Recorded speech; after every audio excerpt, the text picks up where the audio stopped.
युग सोच ही रहा था कि वो क्या करे, तभी उसे नदी के किनारे पर कई सारे जुगनू एक साथ जगमग जगमगाते हुए दिखाई देते हैं। वहाँ पर करीब 50-60 जुगनुओं का एक झुंड था, जिनकी जगमग रोशनी की वजह से वहाँ पर कभी पीला उजाला तो कभी अंधेरा दिखता था। युग उन जुगनुओं को एकटक नजर से देख ही रहा था कि तभी वो जुगनू एक एक करके उस झुंड में से अलग होने लग जाते हैं और किसी कलाकृति का आकार लेने लग जाते हैं। वो जुगनू एक दूसरे से एक निश्चित दूरी पर जाकर रुक जाते हैं और वहीं पर रुककर जगमगाने लग जाते हैं। देखते ही देखते वो जुगनू एक लड़की की कलाकृति बना लेते हैं। उन जुगनुओं को दूर से देखकर ऐसा लग रहा था जैसे किसी लड़की के बदन के हर एक अंग पर एक जुगनू बैठा हुआ हो। ऐसे दृश्य की युग कभी अपने सपने में भी कल्पना नहीं कर सकता था। वो ये दृश्य देखकर अचंभित हो गया था। जुगनुओं का लड़की की कलाकृति के रूप में चमकना युग को अपनी ओर आकर्षित कर रहा था। युग चाहकर भी अपने कदमों को रोक नहीं पा रहा था और उसके पैर खुद ब खुद जुगनुओं की उस कलाकृति के पास बढ़ने लग जाते हैं। जब युग उन जुगनुओं की कलाकृतियों के पास पहुंचता है तो उसे अपनी आंखों पर यकीन नहीं होता। कुछ देर तक वो मंत्रमुग्ध होकर खड़ा रहता है। वो अपने हाथों से अपनी आंखों को 2 से 3 बार मलता है। उसे अभी भी अपनी आंखों पर विश्वास नहीं हो रहा था कि ये कैसे हो सकता था। युग खुद से बड़बड़ाते हुए कहता है, नहीं, ये नहीं हो सकता। जरूर ये मेरी आंखों का धोखा है। युग के सामने एक लड़की थी जिसके बदन के चारों तरफ सच में जुगनू बैठे हुए थे। उस लड़की का मुंह दूसरे साइड था, जिस कारण युग को उसका चेहरा नहीं दिख रहा था। उस लड़की का सुडौल बदन था। वैसे तो युग का अपनी इंद्रियों पर पूरी तरह काबू था, पर पता नहीं क्या जादू था उस लड़की के बदन में, जिसे देखकर युग के अंदर की भी वासना जाग गई थी। पर जैसे ही उसके मन में यक्षिणी का ख्याल आया तो उसके पैर डर के मारे कांपने लग गए। वो मन ही मन सोचने लग गया, कहीं ये यक्षिणी तो नहीं? मैंने अभिमन्यु ने वो दरवाजा खोलकर इसे आजाद तो नहीं कर दिया? युग डरते हुए उस लड़की को हाथ लगाने लग जाता है और लड़खड़ाती जुबान से कहता है, यक्षिणी। जैसे ही युग उस लड़की को छूता है, लड़की के बदन पर बैठे सारे जुगनू हवा में तितर बितर उड़ने लग जाते हैं। ऐसा लग रहा था जैसे युग ने उन जुगनुओं को डिस्टर्ब कर दिया हो। जब वो लड़की पीछे मुड़ती है तो युग उसकी आंखों में देखकर खो सा जाता है। उसकी खूबसूरती देखकर युग मदहोश हो गया था।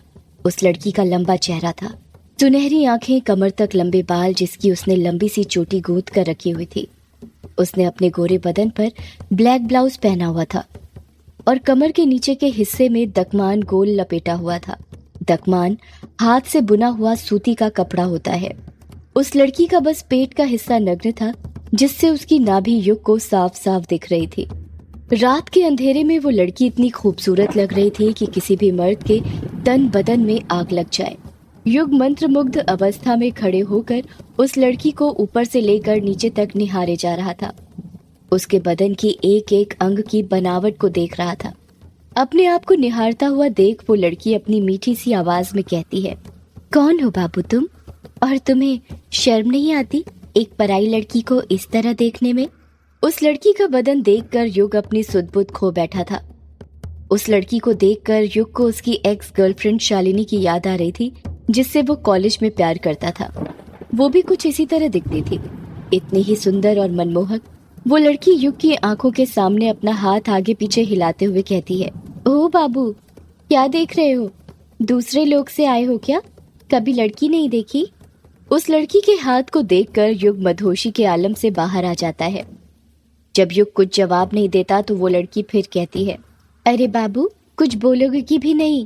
कहीं गूंगे तो नहीं हो? अचानक से उस लड़की को देखकर फिर युग के मन में यक्षिणी का ख्याल आने लग जाता है और वो बड़बड़ाते हुए कहता है, यक्षिणी? वो लड़की हंसते हुए कहती है, यक्षिणी नहीं, यामिनी। यामिनी नाम है हमारा बाबू। युग यामिनी का नाम लेते हुए कहता है, अच्छा यामिनी? हाँ बाबू, बिल्कुल सही कहा आपने। यक्षिणी का डर युग के मन से अभी भी नहीं गया था और वो यामिनी पर शक करते हुए पूछता है, तुम इतनी रात में यहाँ पर क्या कर रही हो, वो भी बारिश में? यामिनी धीरे धीरे कहती है, इतनी रात में मैं यहाँ पर शिकार करने आई थी और वो मुझे मिल गया। यामिनी की बात सुनकर युग बिचक जाता है और डरने लगता है। यामिनी युग को छूने की कोशिश करते हुए कहती है, अरे डरिए मत बाबू, मैं यक्षिणी नहीं हूँ। जैसे ही यामिनी युग को छूने के लिए अपना हाथ आगे बढ़ाती है, युग झट से पीछे हट जाता है। यामिनी हंसते हुए कहती है, अरे बाबू, मैं यक्षिणी नहीं मछुआरन हूँ और मछली का शिकार करने आई थी, मर्दों का नहीं। युग अभी भी यामिनी की बातों पर यकीन नहीं कर पा रहा था। युग यामिनी को घूरते हुए कहता है, चलो मान लेता हूँ कि तुम मछुआरन हो, पर बारिश में कौन मछली पकड़ता है? बाबू, जब इंसान के पास खाने के लाले पड़े होते हैं ना, तो उसे वो काम भी करना पड़ता है जो करना नामुमकिन हो। रात में मछली पकड़ूंगी तभी तो सवेरे बेचूंगी ना, और अपने बूढ़े बाबा का पेट पालूंगी। और ये बारिश का क्या है? भूलिए मत, ये मेघालय है और मेघालय में जब देखो बारिश होती ही रहती है। अब युग को यामिनी की बातों पर भरोसा होने लग गया था। धीरे धीरे वो यक्षिणी के खौफ से बाहर निकल रहा था, पर पूरी तसल्ली करने के लिए वो एक और सवाल उस लड़की पर ताक देता है और पूछता है, अगर तुम्हें मछली पकड़नी है तो तुम्हारे पास जाल वाल कुछ है ही नहीं, और जब मैंने तुम्हें देखा था तो तुम मूर्ति बनकर खड़ी हुई थी, मछली तो पकड़ नहीं रही थी। अरे बाबू, जाल तो तब दिखेगा ना जब होगा। जाल तो मैं बिछा चुकी हूँ और जल्द ही मछली उसमें फंस भी जाएगी। यामिनी की बात सुनकर युग एक गहरा घूंट अपने गले से नीचे उतारता है। यामिनी अपनी बात को आगे जारी रखते हुए कहती है, और रही बात मेरे खड़े होने की, तो जाल बिछाकर मैं मछली का उसमें फंसने का ही इंतजार कर रही थी कि तभी मुझे मेरे दोस्त दिख गए। युग हैरानी के साथ कहता है, क्या कहा? दोस्त दिख गए? पर मुझे तो कोई नहीं दिखा था सिवाय जुगनू के। यामिनी हंसते हुए कहती है, अरे बाबू, वही तो मेरे दोस्त हैं। आपको पता है, वो मुझे बहुत पसंद करते हैं और मैं उन्हें। जब मैं देर रात तक यहाँ पर रहती हूँ तो कोई मेरे साथ नहीं रहता सिवाय इन जुगनू के। ये जुगनू अपनी जगमग रोशनी से मुझे रास्ता दिखाते हैं। और आपको पता है, ये जुगनू ना रात के वक्त ही। यामिनी बोलते बोलते रुक जाती है। युग गहरी सांस लेते हुए कहता है, रात के वक्त क्या? यामिनी युग की आंखों में देखते हुए धीरे से कहती है, ये जुगनू रात के वक्त ही संभोग करते हैं। यामिनी की ये बात सुनकर युग खांसने का नाटक करने लग जाता है और मन ही मन सोचने लगता है कि ये लड़की होकर कैसी बातें कर रही है। युग टॉपिक को चेंज करते हुए कहता है, क्या तुम मेरी एक मदद करोगी? यामिनी शर्माते हुए कहती है, बाबू, हम ऐसी वैसी लड़की नहीं है। हमने जुगनू के संभोग की क्या बात की, आप तो हमारे साथ ही संभोग करने की। यामिनी अपनी बात पूरी करती उससे पहले ही युग उसे बीच में टोकते हुए कहता है, अरे अरे, मेरी बात तो पहले सुन लो, मैं क्या कह रहा हूँ। तुम तो कुछ भी सोच रही हो। मुझे नदी पार करनी है, क्या तुम मेरी नदी पार करने में मदद कर सकती हो? आपको मरना है क्या बाबू? युग हिचकिचाते हुए कहता है, तुम ऐसा क्यों बोल रही हो यामिनी? ऐसा नहीं बोलूं तो क्या बोलूं बाबू? यामिनी अपने हाथ से नदी की ओर इशारा करते हुए कहती है, आपको दिख नहीं रहा नदी में कितना तेज बहाव है और पानी भी कितना ज्यादा है?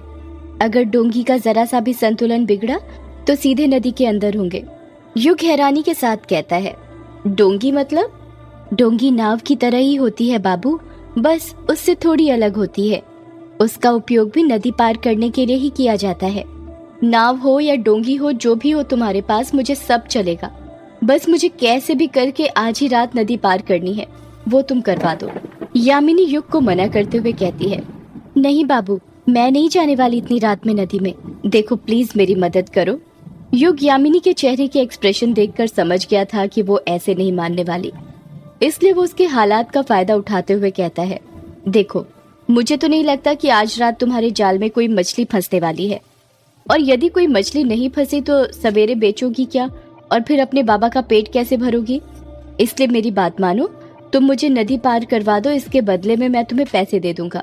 यामिनी युग की बात सुनकर सोच में पड़ जाती है और असमंजस में पड़ जाती है कि क्या करे।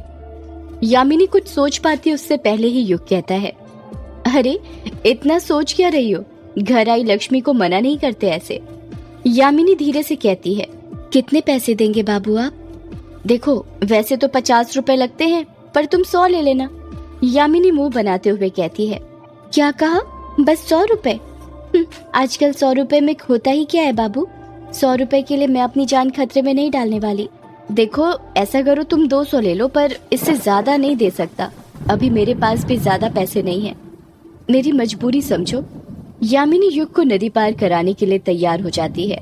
युग अपने आसपास देखते हुए कहता है, तो कहाँ है तुम्हारी वो डोंगी जिससे तुम मुझे नदी पार करवाने वाली हो? यामिनी अपने हाथ से इशारा करते हुए कहती है, वो रही। जब युग उस ओर नजरें करता है तो देखता है कि वहां पर एक बहुत पुरानी लकड़ी की गोल डोंगी थी जिसमें ज्यादा जगह नहीं थी। सिर्फ 2-3 लोग ही बैठ सकते थे। यामिनी तो उसमें झट से बैठ जाती है, पर युग डरते हुए आराम से उसमें बैठता है और दोनों नदी पार करने निकल जाते हैं। इस तरफ रात के 12 बज गए थे और रजनी ने वापस से कमरे में कुछ ढूंढना शुरू कर दिया था। उसके चेहरे के हाव भाव देखकर ऐसा लग रहा था कि जिस चीज को वो सवेरे से ढूंढ रही थी वो उसे नहीं मिली थी, जिस कारण वो काफी परेशान हो गई थी। कमरे में सुबह के मुकाबले रात में ज्यादा चीजें अस्त व्यस्त तरीके से फैली हुई थीं। रजनी कुछ ढूंढ ही रही थी कि तभी कोई पीछे से आकर उसकी कमर पकड़ लेता है। रजनी को जैसे ही इस चीज का एहसास होता है वो झट से पीछे मुड़ते हुए कहती है, कौन है? जब रजनी पीछे मुड़ती है तो देखती है कि उसकी कमर और किसी ने नहीं बल्कि उसके पति सुदेश ने पकड़ी थी। सुदेश प्यार के मूड में कहता है, ये इतनी रात में तुम क्या ढूंढ रही हो रजनी? ये तो हमारे सोने का वक्त है ना, चलो सोते हैं। रजनी चिढ़ते हुए कहती है, तुमको सोने के सिवा कुछ और आता भी है? भूलो मत तुम्हारे घर में एक जवान लड़की है जिसकी तुम्हें शादी करनी है। सुदेश अपना सिर खुजाते हुए कहता है, अब हमारे सोने का अमोदिता की शादी से क्या लेना देना? रजनी गुस्से से कहती है, तुम ना छोड़ो मुझे अपना काम करने दो और तुम अपना काम करो। सुदेश प्यार से कहता है, काम करने के लिए तो तुम्हें बुला रहा हूँ, अब वो काम तुम्हारे बगैर थोड़ी कर सकता हूँ।